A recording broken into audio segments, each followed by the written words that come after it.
যুগে যুগে মজলুমের কান্নাই জালিমের পতনের চূড়ান্ত বার্তা হয়ে আসে। মজলুমের দুঃখ যন্ত্রণার উপরে দাঁড়ানো জালিম শাসকেরা একদিন সেই পায়ের নিচেই পিষ্ট হয়। বেইনসাফের অন্ধকার যতই গভীর হোক, মজলুমের চোখের অশ্রু একদিন আলোর স্রোত হয়ে জালিমের সিংহাসন ভাসিয়ে দিবেই। ইতিহাসের এই চিরন্তন সত্য ভুলে যারা নিজেদেরকে ঈশ্বর ভেবে বসে, তাদের শেষ পরিণতি এমনই করুণ হয়। বলছিলাম লক্ষ লক্ষ মানুষকে হত্যাকারী বাশার আল আসাদের কথা। ভাগ্যের কি নির্মম পরিহাস! 2 দিন আগেও যিনি ছিলেন সিরিয়ার প্রেসিডেন্ট, আজ সে রাশিয়ার শরণার্থী হিসেবে আশ্রয় নিয়েছে। দীর্ঘ 14 বছরের গৃহযুদ্ধের ধাক্কা সামলে বিদ্রোহীরা আবারও ঘুরে দাঁড়িয়েছে। মাত্র 2 সপ্তাহের রূপকথার গল্পের মতো অসাধারণ সাহসিকতায় তারা বাশার আল আসাদকে ক্ষমতাচ্যুত করেছে। কিন্তু এই বিজয়ের পরেও প্রশ্ন থেকে যায়, তারা কি তাদের এই বিজয় টিকিয়ে রাখতে পারবে, নাকি ইসরায়েল এই সুযোগে সিরিয়ার দুর্বলতাকে কাজে লাগিয়ে গোলান মালভূমি টপকিয়ে দখল করে নিবে সিরিয়ার আরও অনেক শহর।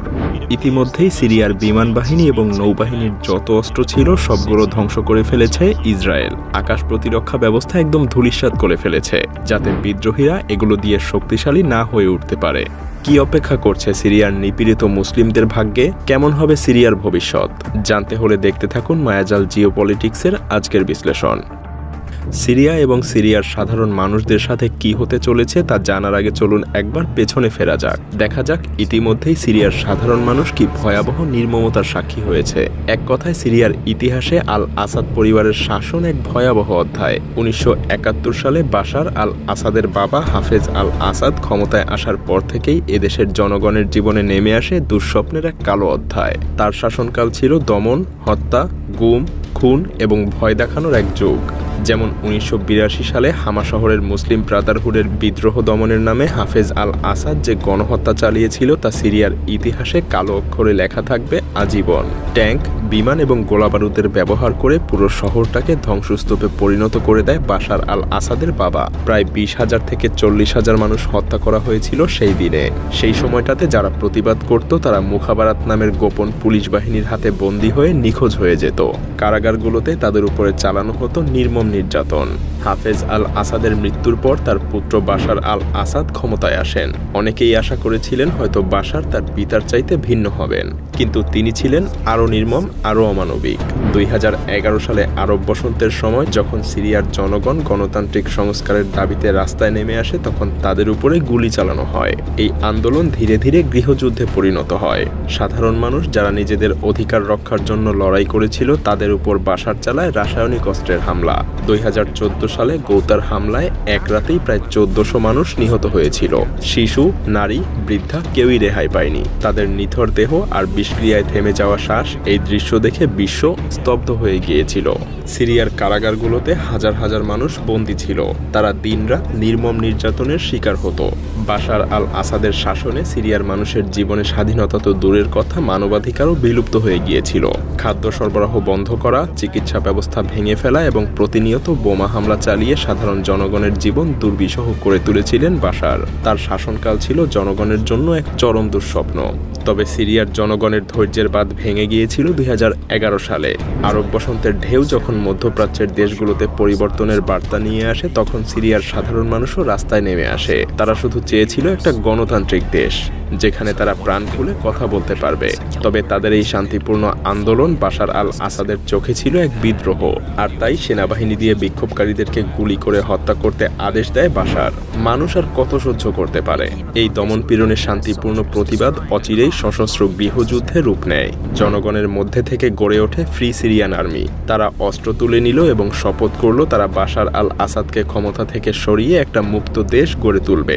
বিদ্রোহীরা আলেপ্পা, হামা এবং হোমসের মতো বড় শহরগুলোর দখল নেয়। কিন্তু বিদ্রোহীদের লড়াই সহজ ছিল না। বাশার আল আসাদের পাশে ছিল রাশিয়া এবং ইরানের মতো শক্তিশালী মিত্র। তারা বিদ্রোহীদের উপরে বিমান হামলা চালায়। ইরান সরাসরি সামরিক সহায়তা দিয়ে বাশার সরকারের শক্তি আরও বাড়িয়ে দেয়। আর তাই ধীরে ধীরে বিদ্রোহীরা তাদের দখল করা শহরগুলো আবার হারাতে শুরু করে। সেই সাথে বাশার সরকারের সেনাবাহিনী বিদ্রোহী এলাকাগুলোতে খাদ্য এবং ওষুধ সরবরাহ বন্ধ করে দেয়। বিদ্রোহী এলাকাগুলো যেন বর্তমানের গাজার মতো অবস্থায় পরিণত হয়। এই সময়ে বিদ্রোহীদের মনে হতো তাদের লড়াই যেন ব্যর্থ হতে চলেছে। এভাবেই চলে যায় আরও বেশ কিছু বছর। বিশ্ব ভেবেছিল সিরিয়ার জনগণের এই লড়াই হয়তো এখানেই শেষ হয়ে যাবে। কিন্তু 2024-এর শেষে ঘটে এক অবিশ্বাস্য ঘটনা। দীর্ঘ 14 বছর ধরে চলা গৃহযুদ্ধে বিধ্বস্ত এক দেশ, যেখানে বিদ্রোহ প্রায় স্তিমিত হয়ে গিয়েছিল। সবাই ভেবেছিল বিদ্রোহীদের লড়াই হয়তো এখানেই শেষ, কিন্তু না, তারা যেন তাদের নিজেদের হারানো শক্তি এবং সাহস খুঁজে পায়। মাত্র 2 সপ্তাহের মধ্যে তারা সিরিয়ার প্রধান শহরগুলোকে দখল করে ফেলে। আলেপ্পা, হামা এবং হোমস দখল করার পর বিদ্রোহীরা দামেস্কেও প্রবেশ করে। বাশার আল আসাদ, যিনি এতদিন ধরে নিজেকে অপরাজেয় ভাবতেন, সে পালিয়ে রাশিয়ায় আশ্রয় নিতে বাধ্য হয়। সত্যি বলতে মাত্র 2 সপ্তাহের মধ্যে বিদ্রোহীরা যা করল তা যেন রূপকথার গল্পের মতো। এই পুনরুত্থান ছিল এক বিস্ময়কর অধ্যায়। সাধারণ মানুষ যারা এতদিন অত্যাচারের শিকার হয়েছিল, তারাই প্রমাণ করেছে যে অত্যাচারীর পতন একদিন হবেই। তবে এই লড়াই এখনো শেষ হয়নি। তাদের সামনে অপেক্ষা করছে আরও বড় চ্যালেঞ্জ। কারণ বাশার আল আসাদের পতন যেমন সিরিয়ার জনগণের জন্য মুক্তির নতুন অধ্যায়, তেমনি এটা ইসরায়েলের জন্য সিরিয়ার দখল করে নেয়ার এক সুবর্ণ সুযোগ। বাশারের পতনের সঙ্গে সঙ্গেই ইসরায়েল গোলান মালভূমি ছাড়িয়ে সিরিয়ার আরও ভেতরের দিকে অগ্রসর হচ্ছে। বাশার আল আসাদের পতনের পরপরই ইসরায়েল সিরিয়ার অভ্যন্তরে বিমান হামলা করতে শুরু করেছে। তারা সিরিয়ার সামরিক ঘাঁটিতে এবং রাসায়নিক অস্ত্রের মজুদে, গবেষণাগারে এবং সরকারি নথিপত্র থাকা জায়গাগুলোতে বোমা হামলা চালাচ্ছে, যাতে করে এসব কিছু বিদ্রোহীদের হাতে না পড়ে, যার ফলে সিরিয়া দুর্বল অবস্থাতেই থাকবে। এটাই তাদের কুচক্রান্ত। হ্যাঁ, প্রকৃতপক্ষে ইসরায়েলের লক্ষ্য সিরিয়ার এই দুর্বলতাকে কাজে লাগিয়ে সেখানে একটা ক্ষমতার শূন্যতা সৃষ্টি করা, যাতে তারা সিরিয়ার আরও শহর দখলে নিতে পারে। আর তাই 14 বছরের গৃহযুদ্ধের পরেও আজকের সিরিয়ায় মুসলিম জনগণের ভবিষ্যৎ কেমন হবে তা নিয়ে রয়েছে গভীর সংশয়। তবে সম্ভাবনাও আছে, কারণ বিদ্রোহীরা এখন বসে থাকবে না। তারা প্রয়োজনে ইসরায়েলের বিরুদ্ধে যুদ্ধ করতেও দ্বিতীয়বার ভাববে না। সেই সাথে বিদ্রোহী গোষ্ঠীগুলো যদি সংঘবদ্ধ থাকে, তাহলে তাদেরকে কেউই হারাতে পারবে না। তাদের সংঘবদ্ধ শক্তি যে কতটা শক্তিশালী তা তারা ইতিমধ্যেই প্রমাণ করে দিয়েছে। তো দেখা যাক কি অপেক্ষা করছে যুদ্ধ বিধ্বস্ত সিরিয়ার ভাগ্যে।